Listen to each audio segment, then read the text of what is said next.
Okay na po yan. Basta ito na.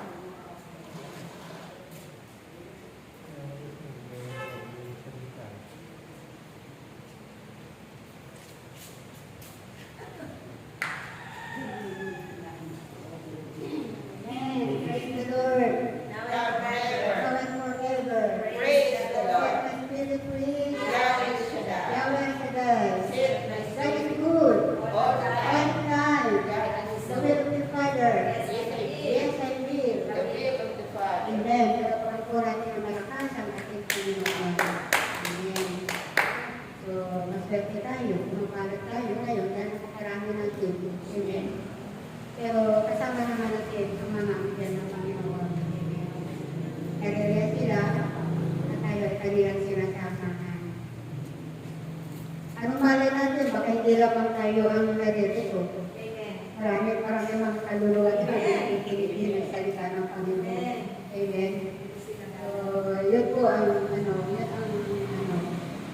akda ng Panginoon. Dahil ito, alam natin na yung mga kasama natin, meron din silang mga bagay na kanilang pupuntahan at pinupuntahan.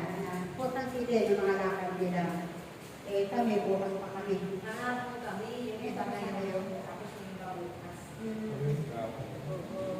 Bukas pa kami. Sigurado na yun, sobrang dami ng tao. Kaya mahirap sumabay sa maraming tao. Nakakapagod talaga. Kaya sabi namin, bukas na lang kami pupunta. Sabagay sa Pulumbario naman kami, hindi naman sa Hulso. Kaya medyo malapit-lapit at medyo magandaan ang mga tao sa paligid. Amen? So, palakpan po natin ang malakasan natin sa mga. So, ang ating Ebanghelyo ay tungkol po sa kapalad. Kapalad ba kayo? Amen. Amen. May buhay pa tayo. Tayo lahat ay kapalad. Amen. At ayon nga po sa ating Ebanghelyo, nasabi doon na kapalad ang mga aba na walang inasahan kundi ang Diyos sapagkat makakasama sila sa kanyang kaharian. Mga kapatid, naniniwala pa kayo na tayo ay mga aba? Amen. Amen. Tayo po lahat ay aba.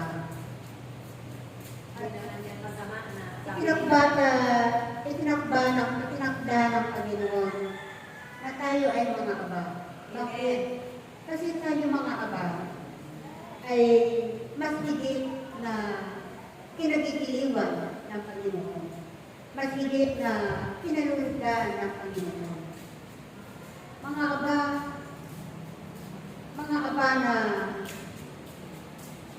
aba na sa tingin ng mga tao, tayo ay mga aba.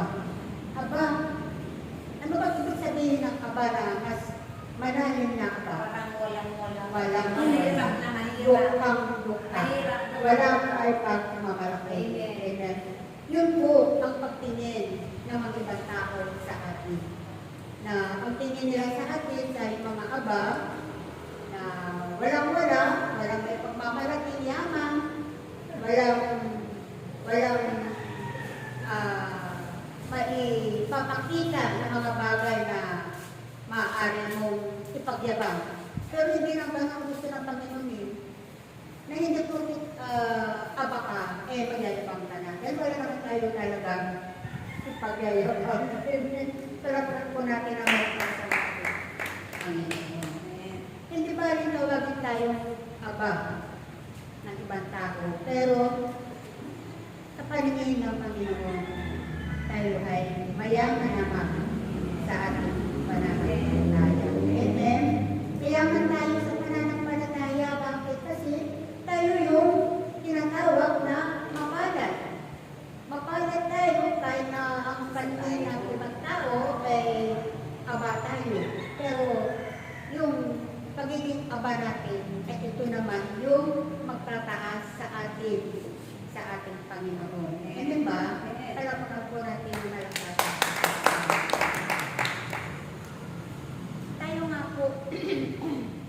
Tayo nga po ay mga aba. Kapalad tayo sapagkat tayo ay tinatawag nilang aba.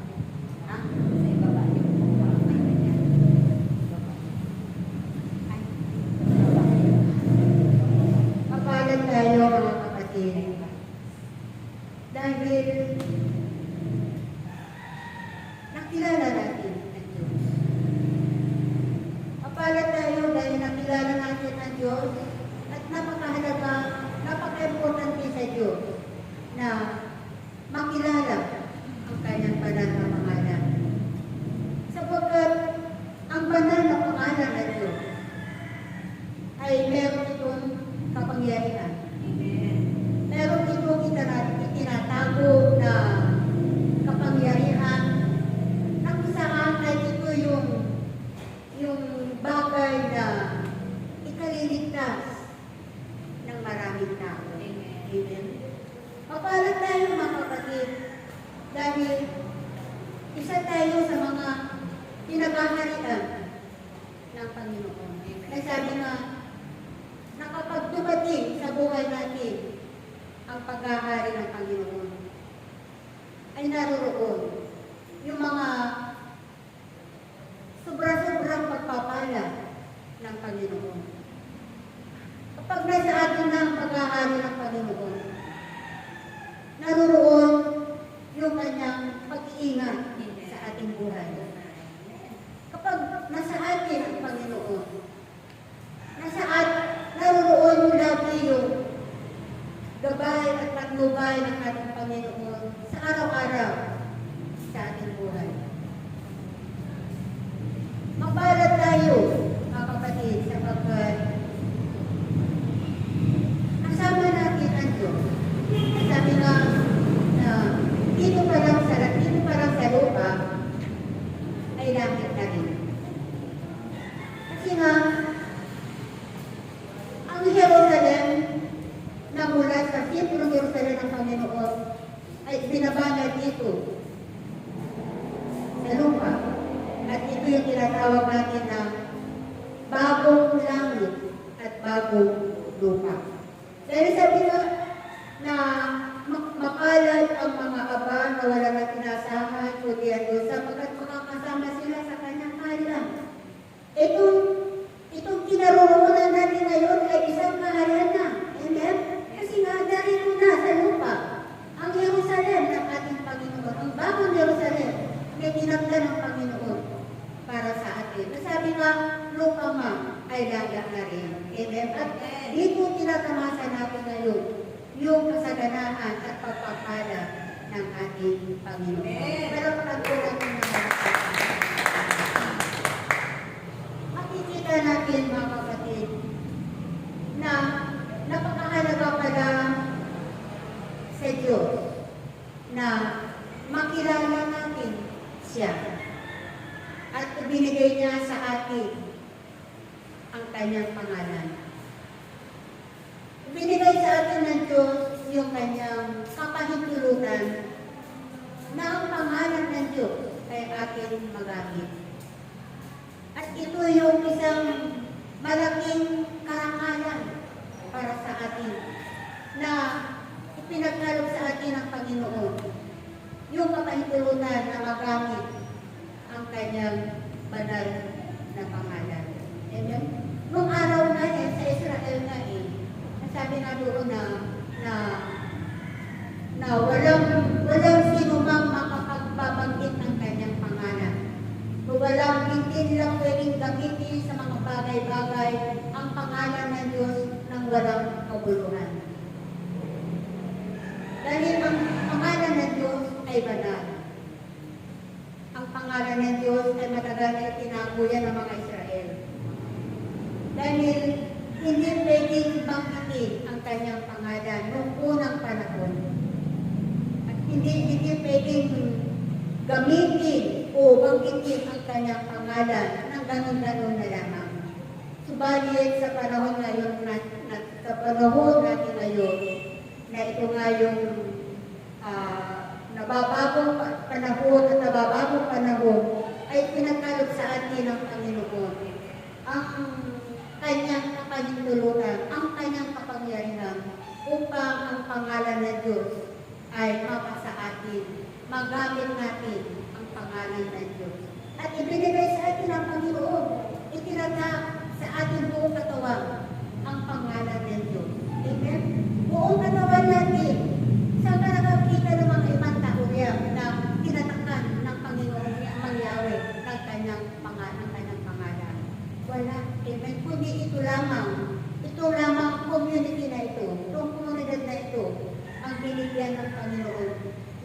kapahintulutan upang ang kanyang pangalan ay may itak sa buo nating katawan. Iyon yung tanda ng Panginoon na ang isang taong tinatakan niya ng kanyang pangalan ay pinagkakarian ng Diyos. Amen? Karapatan po natin ang mga natunay, mga kapatid, na tayo ay binigyan tayo ng pagkakataon ng Panginoon na magamit natin ang kanyang pangalan. At hindi lamang yung magamit natin ang kanyang pangalan, kundi ang kanyang pangalan ay ating binabandera sa lahat ng tao. At ito ang nais ng Panginoon, na ibandera natin ang kanyang pangalan upang makilala ang kanyang pangalan. Amen? Ito ay mahalaga sa Diyos. Kaya tayo nga po ay binigyan ng Panginoon ng kapahintulutan na tayo ay binigyan niya ng authorize, ng kapahintulutan upang ang kanyang pangalan ay ipakilala natin sa buong mundo. At ito ngayon ang ginagawa natin. Yung kapahintulutan ng Panginoon na ipakilala ang pangalan ng Panginoon. Dahil tunay na binigyan tayo ng Panginoon ng pagkakataon na magpagkatiwala na sa atin ang kanyang pangalan. Dahil alam ng Panginoon ang laman ng ating puso.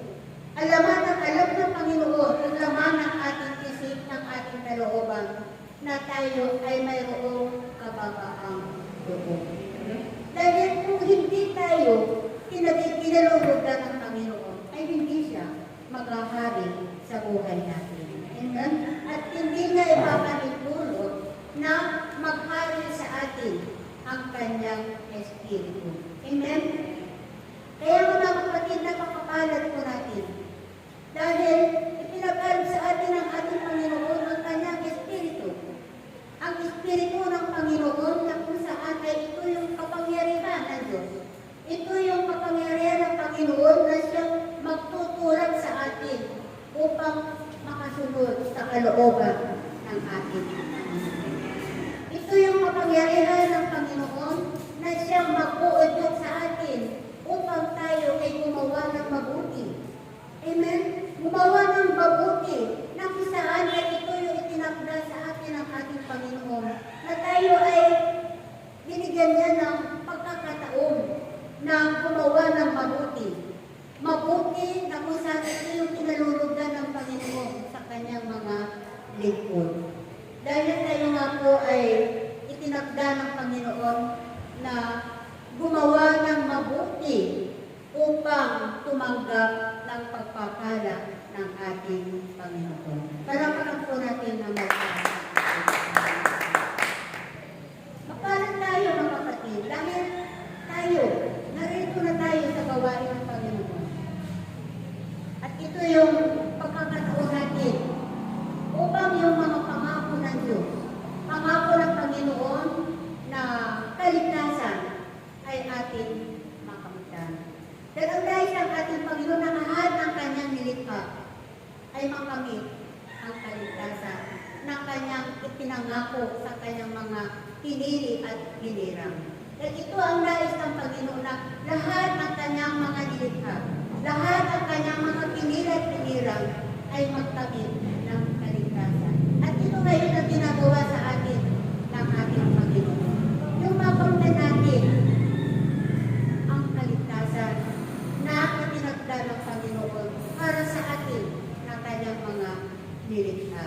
Dahil ang kaligtasan ay para sa lahat na nilikha ng Panginoon.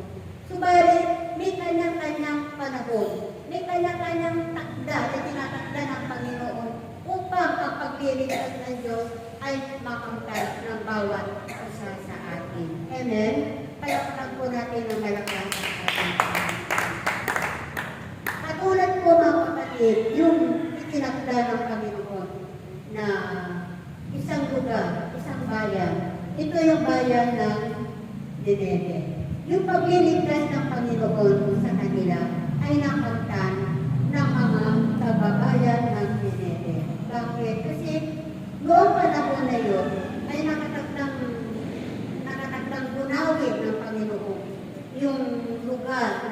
bayan ng Nineve.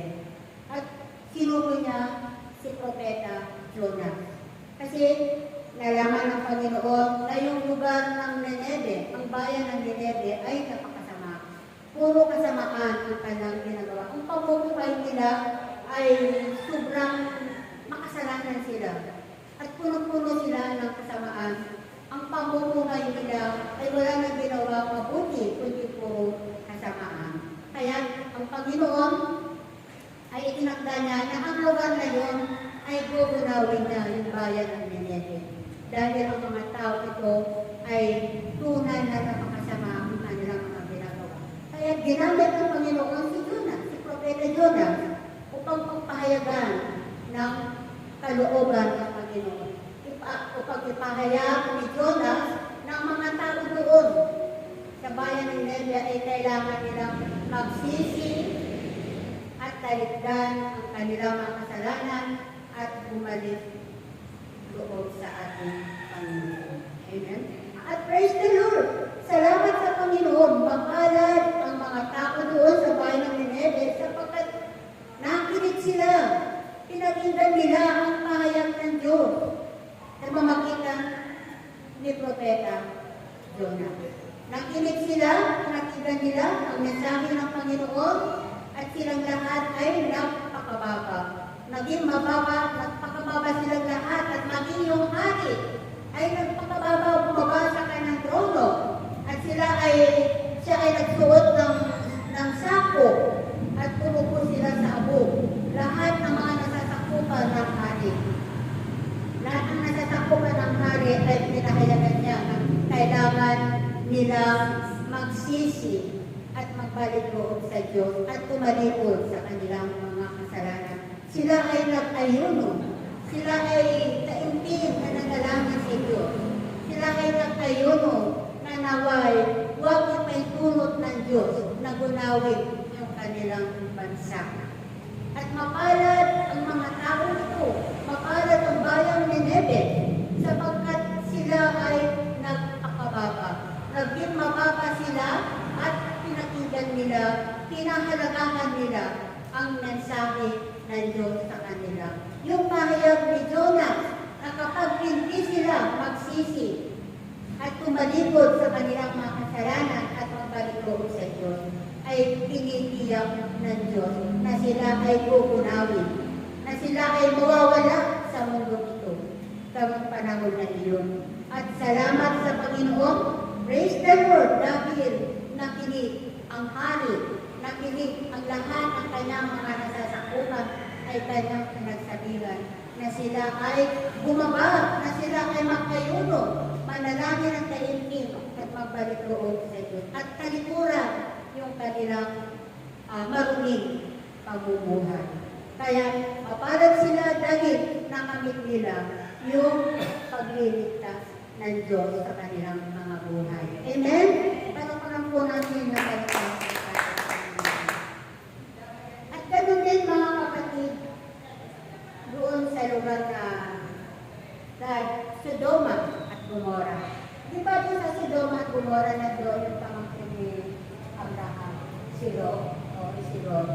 Ay si Lot napapangalan na sa sobrang kasamaan ng mga tao doon. Isipin mo ang ginagawa na doon ng mga kasuhaan. Babae sa babae, lalaki sa lalaki. Sila yung gumagawa ng kasuhaan.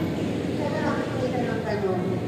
Babae sa babae, lalaki sa lalaki. Parang hindi tama, di ba? Kaya nahihirapan ang kalooban ni Lot. Nahihirapan siya na araw-araw nakikita niya na gano'n kalaswahan ang ginagawa ng kanyang mga kasamahan doon sa lugar na yun. Nabagamat si Lot ay nakikipamayang lamang doon sa lugar na yun. Pero nahihirapan ang kalooban ni Lot at hindi niya natiis yung mga ginagawa ng mga kasamahan niya doon sa lugar na yun. Amen? At ito na nga, dahil nga po sa hindi sila nakinig sa sinasabi ni Lot sa kanila. Kaya ang Panginoon ay ibinaba niya yung pagpaparusa sa mga taga-Nineve ay taga-Gomora at Sodoma. No? At nung pumunta doon ng mga anghel ng Panginoon upang upang gunawin at sunugin ang tawag ko? Sunugin. Ha? Pupuksain, susunugin, pinapadala si Ama ng asopre, parang napakulat, o yun, para gunawin ang Sodoma at Gomorrah. At nangyari nga yun. Lalo ginunaw ng Panginoon ang bayan ng Gomorrah at Sodoma. At bago niya ginunaw yung bayan na yun, ay pinalitas muna niya si Lot at ang sambahayan niya. Pero ang nangyari ay, tumakas na sila doon sa lugar ni Lot. Tumakas sila. Sabay-sabay sila tumakas. Kaya samantala palibas sa ito si Lot na matanda na, hindi na sa makatakbo, makalapan, makapunta doon sa malayong lugar doon sa bundok na kanilang pupuntahan na kung saan yung lugar na itinuro ng Panginoon na doon sila pupunta. Amen? At yun nga po na halos hindi na makatakbo si Lot. Ang nangyari naman, ito naman asawa ni Lot, lumingon siya. Isa yung pasaway. Alam niya na bawal. Kailangan dire-diretso ka na lumayo para iwasan yung sunog na naglalagagdag na sopre. Kaya iyon, ang nangyari, naging asin siya. Ay, batong asin si yung asawa ni Lot. At si Lot, nakalitas sila. At saka naman sa dalawang anak niya, pawag babae, no? Nakalitas sila. At mapala si Lot sapagkat iniligtas siya ng Panginoon dahil sa tiyak na kamatayan na pwedeng mangyari sa kanila kung hindi sila iniligtas ng Panginoon. Kaya sabi nga ng Panginoon na alam ng Panginoon kung paano niya ililigtas yung mga tapat na naglilingkod sa Kanya. Hindi niya nililimot si Abraham na siya naging daan para yung kanyang pamangkin na si Lot ay iligtas ng Panginoon. Kaya mapalad si Lot dahil meron siyang ito na katulad ni Abraham na tapat na naglilingkod sa ating Panginoon. Amen? Nakamta nila yung pagliligtas ng Diyos. Amen? Alakpan po natin ng malakatan. Kaya tayo rin mga kapatid, mapalad tayo. Mapalad tayo dahil sumasahat ang Espiritu ng Diyos. Ang Espiritu ng Panginoon na kung saan ito yung nagbibigay sa atin ng kapangyarihan para ipagpatuloy natin ang paggawa ng mabuti, ipagpatuloy natin ang paglilingkod sa Panginoon, ipagpatuloy natin ang pagsunod sa kalooban ng ating Panginoon. Nang nais ang ating Panginoon, ng kanyang paghahari ay sumaating ang ating Panginoon. Sumaating po tayo. Kaya sabi nga ng Panginoon sa Mateo 6:31 na sabi doon na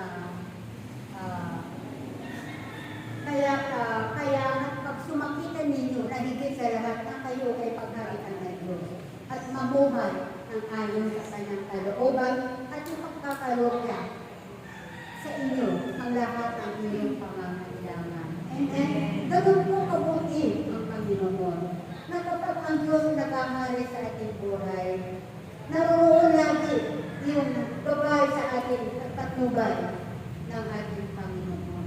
Na kung saan ay dito tayo tinuturuan ng Panginoon na kung paano tayo mabuhay ng ayon sa kanyang kalooban. Dahil ito talaga ang nais ng Panginoon. Tayo mabuhay ayon sa kanyang kalooban. Na tayo gusto ng Panginoon tayo ay maging asin at ilaw ng salita. Amen? At ito ay nais ng Panginoon maging ilaw ka. Ipakita mo na sa iyo pag-ahari ng Diyos. Ipakita mo na ang Diyos ang nananahan sa iyong kalooban. Ipakita mo na ikaw ay isang ilaw na sa libutan ito. Ipakita mo na ikaw ay mayroong pagbabago na sa iyong buhay. Ibig sabihin, kapag nasa iyo na yung pag-ahari ng Diyos, ikaw ay hindi mamumuhay ka ngayon ayon sa kalooban ng Panginoon. Tutularan natin yung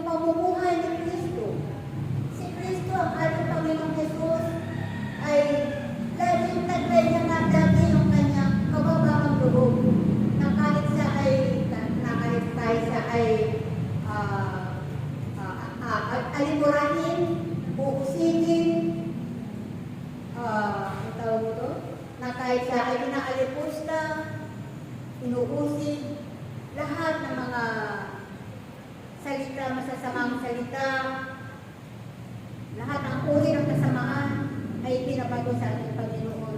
Pero ang Panginoon ay hindi siya bumanti ng masama. Amen? Dahil alam ng Panginoon na sabi nga sa Banal na Kasulatan na huwag kong gantihan ng masama ang masama. Bagkus gantihan siya ng mabuti. Ipanalangin mo ang umuusig sa iyo. Ipanalangin mo ang napupot sa iyo. Diba? Yun ang utos ng Panginoon eh. At yun ang ginagawa ng ating Panginoon Jesus. Dahil yun ang utos ng Ama. Na huwag mong kakuutan ang taong napupot sa iyo. Bagkus ipanalangin mo siya. Amen? Yun ang tawag sa atin ng ating Panginoon. At yun naman ang pinagsisikapan natin. Kasi ang ating Panginoon Jesus ay naroon lagi yung gabay sa kanya ni Ama. Kaya naman, ang ating Panginoon Jesus ay pinagsisikapan naman niya na masunod ang kalooban ng Diyos. Katulad natin, pagsisikapan din natin na masundan natin o masunod natin ang kalooban ng ating Panginoon. Dahil ang nais ng ating Panginoon na matularan natin ang pamumuhay ni Jesus. Ano ba yung mga pamumuhay ni Jesus na ginagawa ng ating Panginoon Jesus? Ano yung pamumuhay ng ating Panginoon Jesus? Ito yung nais ng Ama. Ito yung nais ng Ama na matularan natin ang mga katangian ng ating Panginoon Jesus. Na hindi niya pinapatulan yung mga taong gumagawa ng masama sa kanya. Ito ang nais ng ating Panginoon na magkaroon din tayo ng pagtitimpi sa ating sarili. Ito ang nais ng Panginoon na magkaroon tayo lagi ng kababaang loob. Kasi sabi nga ng Panginoon sa unang Pedro 5, sabi nga ng Panginoon na kinamumuhian ng Diyos ang mga palalo at pinalulugan niya ang mga may mababang kaloob. Kaya nga, pasakop kayo sa kapangyarihan ng Diyos at kayo ay dadakilain niya pagdating ng takdang panahon. Sabi ng Panginoon. Amen? At sabi ng Panginoon na pagkatiwala ninyo sa Kanya ang lahat ng inyong kabansahan sapagkat siya ang pumukupok sa inyo. Amen ba? Palakpan po natin na malakas ang ating Panginoon. At ito, ano yung nararapat na nais ipagawa sa atin ang Panginoon? Ito yung ating pagsisikapan na gawin. Sapagkat ito yung kinalulugdan ng ating Panginoon. Amen? Dahil ang Panginoon, batid niya ang laman ng ating isip. Ang Diyos ay nababatid niya ang laman ng ating kalooban. Kaya nga mapalad tayo mga kapatid dahil dito sa komunidad na ito ay dito tayo tinakda ng Panginoon. Panginoon Yahweh. Dito tayo tinanim ng Panginoon sa komunidad na ito. At nais ng Panginoon na dito tayo mamunga, dito tayo lumago, mamunga ng siksik-lik na pagpapala. Amen? Mamunga tayo. Maraming bunga ang nais ng Panginoon sa atin. Mamunga tayo ng tig-100, tig-50, amen? tig-50 bunga. At yun ang nais ng Panginoon na mapuno tayo ng bunga ng Espiritu Santo. Palakpakan po natin ng malakas. Kaya nga mga kapatid, sa ating paglilingkod sa ating Panginoon, magpatuloy po tayo sa paglilingkod sa Diyos. Kasi ito ang sikreto upang makamtan po natin ang pagliligtas ng ating Panginoon. Maglingkod tayo ng tapat. Dahil sabi ng Panginoon na ang manatiling tapat hanggang wakas ay siya lang ang maliligtas. Amen? At ito po yung ating panghahawakan, ang pangako ng Diyos. Tayo po ay mananatiling tapat sa paglilingkod sa ating Panginoon. Na bagamat Marami tayong mga pagsubok na pinagdadaanan. Marami tayong mga pagsubok na halos ikasawiin ang buhay natin. Pero nariyan pa rin tayo. Nagsisikap na makatayo. Nagsisikap na labanan ang mga pagsubok na ito. At hindi tayo nagpapatinag sa mga pagsubok na gawa ng diablo. Amen? Gawa ng diablo. Ang mga pagsubok na yan ipinapahintulot ng Panginoon. Sapagkat ang mga pagsubok na ito ay ito yung magiging adaan upang makita ng Diyos kung ikaw ba ay dalisan, kung ikaw ba ay tapat na naglilingkod sa Kanya. Amen? Magkita ng mga pagsubok na ito, ay dito makikita ng Panginoon kung hanggang saan kalalim ang iyong pananampalataya sa Diyos. Dito makikita ng Panginoon kung paano mo iniibig ang Diyos. Amen? Kasi nga, kung paano natin mapakikita na iniibig natin ang Panginoon. Eh dapat, bawat pagsubok na ating pinagdadaanan ay ating ibigay sa ating Panginoon. Dahil ang ating amang langit ang siyang gagawa ng paraan para ang mga pagsubok na ito ay ating malampasan. Eh sabi naman ng Panginoon, Yahweh, na hindi niya tayo pababayaan sa mga pagsubok. Tayo ay laging inaalalayan ng Panginoon sa lahat ng mga pagsubok natin pinagdadaanan. Dahil nais ng Panginoon na makamtan po natin yung pangako ng Diyos. Hindi lamang tayo na kayo pinilang nito. Kundi ang napakasarap na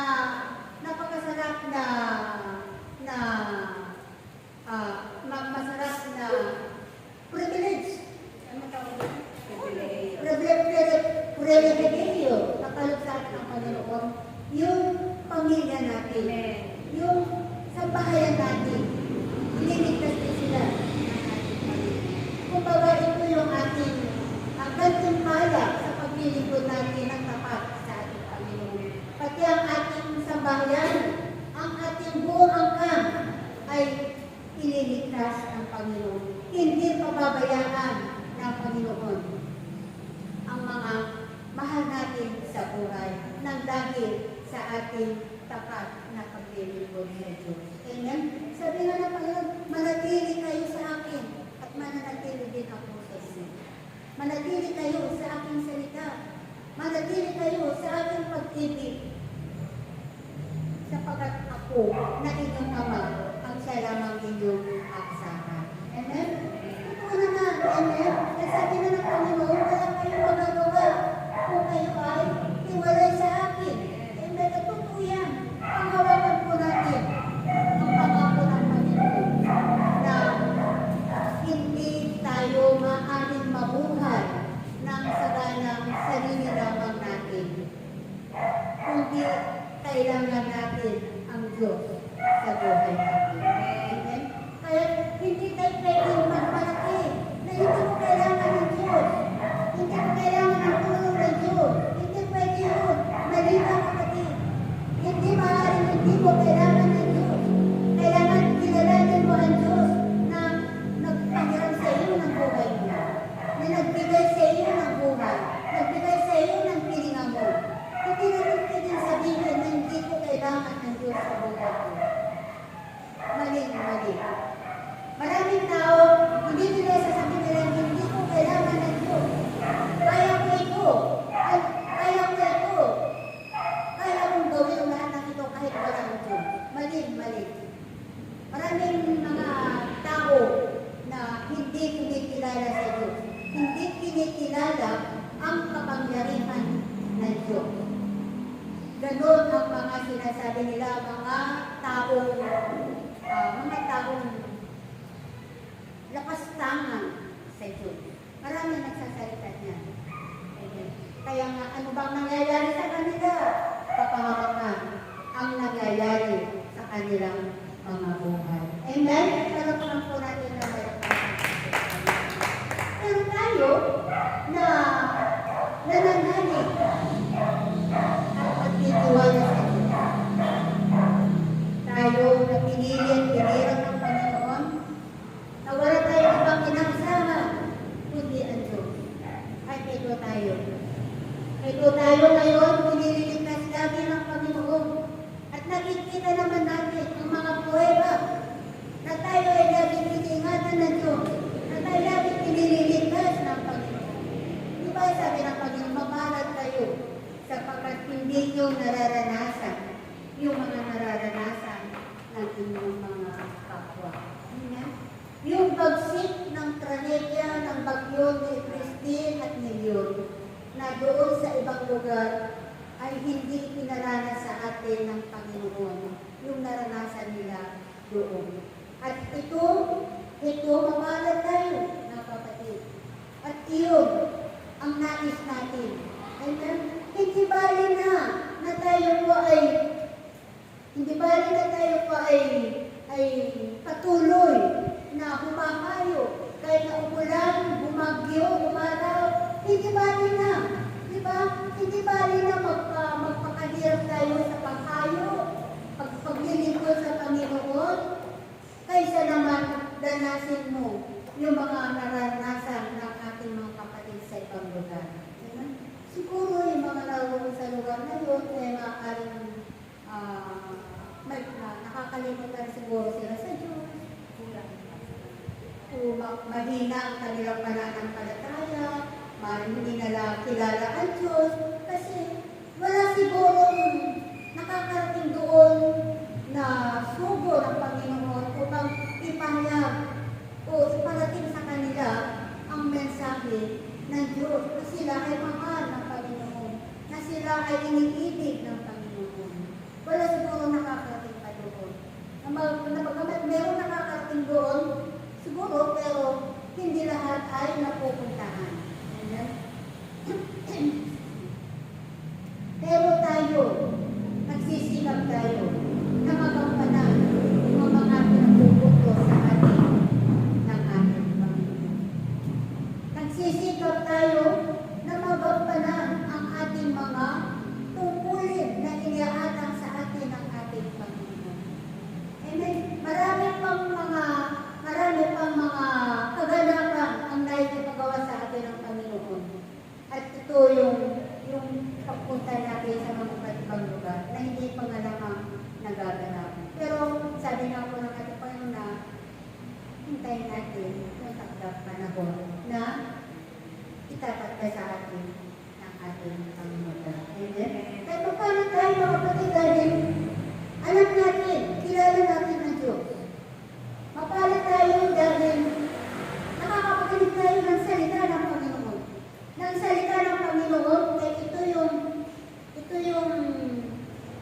pagkain ng ating kaluluwa. Ito yung nagbibigay sa atin ng lakas. Ito yung nagbibigay sa atin ng kagalingan. Ito yung nagbibigay sa atin ng kapayapaan sa ating mga buhay. Ang salita ng ating Panginoon. Araw-araw na tayo ay humahayo, araw-araw din tayo nakakakain ng salita ng Diyos. Panapakan po natin ang kalakasan ng Panginoon. 39 minutes. Ha? 39 minutes. Hindi ba ito? Hindi ba ito? Kaya mga kapatid, wag po tayong pilinto. Magpatuloy po tayo sa paglilingkod sa ating Panginoon. Dahil ito yung pamamaraan ng Diyos. Yung paglilingkod natin ng tapat, yung pananatiling na tapat, ito ang magliligtas sa buhay natin. Ito ang magliligtas sa ating sa ating sabayan. Ito ang magliligtas sa ating mga angkan. Ang pagliligtas ng Panginoon ay naririyan dati kung nariyan dati ang Diyos sa puso natin. Kung narito na ang Diyos sa buhay natin, na siya naghahalin sa buhay natin. Na siya yung sinusunod natin sa kayo pinakikinggan natin sa lahat ng oras, sa lahat ng pagkakataon sa ating buhay. Dahil ang nais ng Panginoon ay lagi tayong makinig ng kanyang salita. Ang nais ng Panginoon, lagi natin pakinggan ang kanyang mga mensahe na kung saan ito ay magbibigay ng inspirasyon sa buhay natin upang makakita natin ang pagliligtas ng Panginoon sa ating buhay. Amen? Panapakan po natin ang malakas sa ating Panginoon. Kaya mga kapatid, mapalad po tayo. Amen? Salamat po at maraming salamat. Maraming salamat, kapatid, sa ibinahan.